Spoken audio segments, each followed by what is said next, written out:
What if I told you that in 1995, Shah Rukh Khan starred in a film when the villain literally auctions off the entire country to foreign corporations, and the movie bombed so spectacularly that it would probably be banned if it was released today?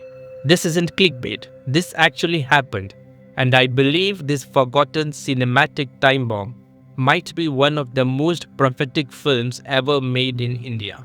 By the end of this video, you will either be desperate to watch it or terrified by how accurate it was.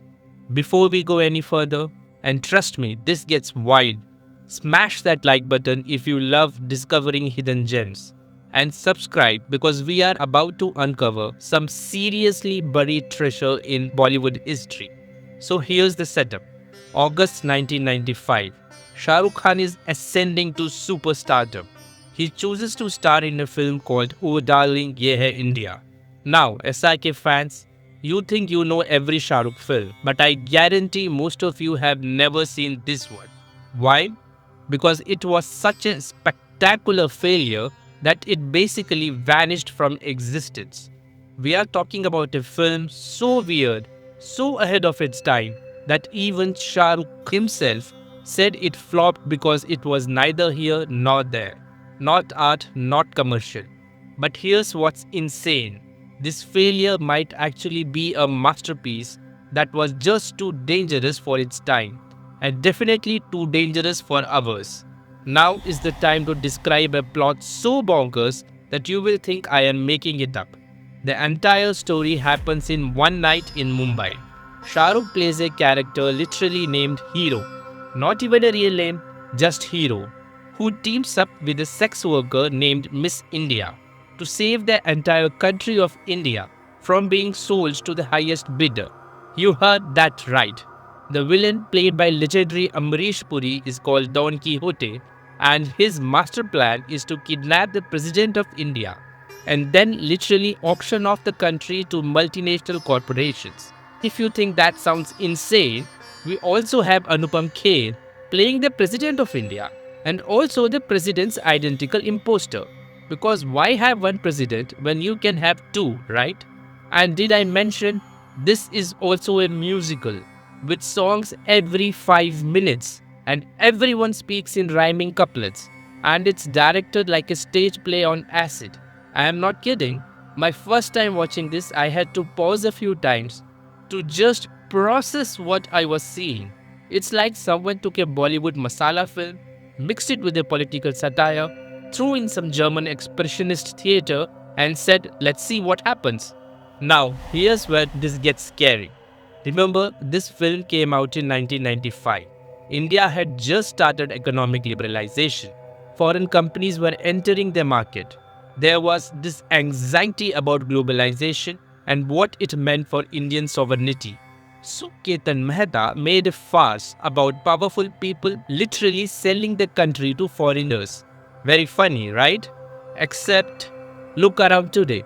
Look at the debates about foreign investment, about desi corporate influence in politics, about who really controls a country's resources.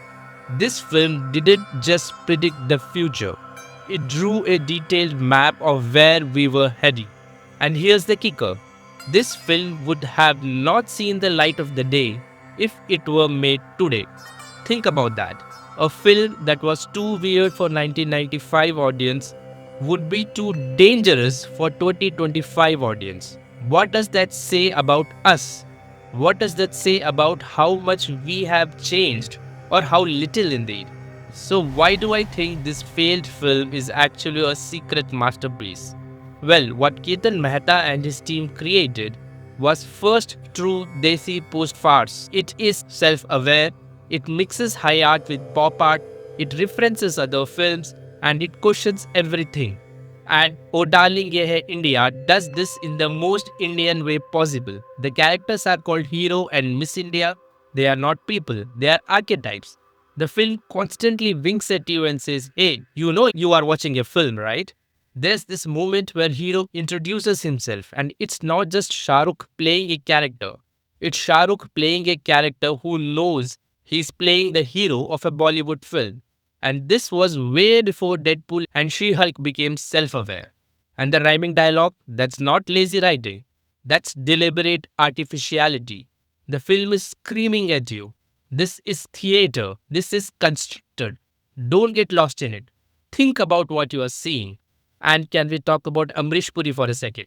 This man took the concept of a Bollywood villain and cranked it up to 11. Don Quixote isn't just evil. He is a complete theatrical madman who delivers every line like he is performing Shakespeare in a mental asylum. And Shah Rukh, look, this is not Shah Rukh, you know. This is before he became the king of romance. This is raw, experimental Shah Rukh, taking risks that would make today's superstars break out in cold sweats. Deepa Sahi as Miss India brings this streetwise intelligence that cuts through all the madness. She's not just the female lead, she's the moral center of this chaotic universe. Even Javed Jafri shows up as the Prince of Dawn and somehow makes perfect sense in this insane world. And can we acknowledge that this film has some absolute bangers? Apre Baap is genuinely catchy in the most bizarre way possible. The title track is this manic celebration of Indian chaos that somehow works. These aren't just songs, they are commentary. Each musical number is like a mini essay on a different aspect of Indian society. It's social criticism disguised as entertainment. So, why did this ambitious, prophetic, genuinely innovative film bomb so spectacularly? Simple, it was too much too soon. Indian audience in 1995 wanted their Shah Rukh Khan to be romantic and their political commentary to be subtle. They didn't want a film that grabbed them by the shoulders and screamed, "Your country is being sold, and you are just sitting there." The film was heavily delayed, low budget, and confused the hell out of everyone. Critics called it unbearably arty. Audience stayed away. But here's what's fascinating. The film failed because it was asking questions people weren't ready to hear. And now, 30 years later, those same questions are more relevant than ever. The film's central anxiety that India might be sold off piece by piece to the highest bidder doesn't feel like satire anymore. It feels like documentary. So has this film achieved cult status? Honestly, not really. It's more like a film school curiosity, a weird SRK movie that cinephiles love to mention. But that might be changing because in an era where every political decision feels like it's being auctioned off, where sovereignty seems negotiable, where the line between democracy and corporatocracy gets blurrier every day, this film hits different.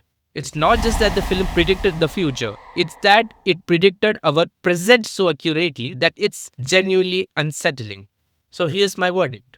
Oh Darling, Yeh Hai India is a flawed masterpiece that was sabotaged by its own ambitions and terrible timing. It's messy, it's uneven, it's sometimes genuinely irritating, but it's also brave, prophetic, and completely unique.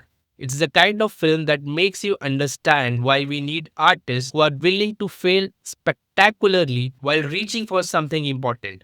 In today's sanitized, focus grouped, algorithm optimized entertainment landscape, Oh Darling Yeh Hai India feels like a relic from a time when filmmakers could take genuine risks, when they could make a film that might confuse audience, might lose money, but might also change how people see the world.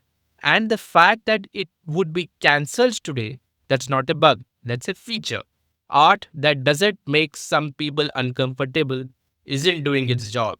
So here's what I want you to do after you smash that like button. Try to find this film. It's not easy, it's on YouTube and Netflix, but it's out there. Watch it. Form your own opinion and let me know what you think. Oh Darling Ye Hai India might not be the best film ever made, but it might be one of the most important films you have never seen. It's a time capsule, a warning, a prophecy, and a mirror all rolled into one chaotic musical satirical package. It's proof that sometimes the most important art is the art that nobody wants to see.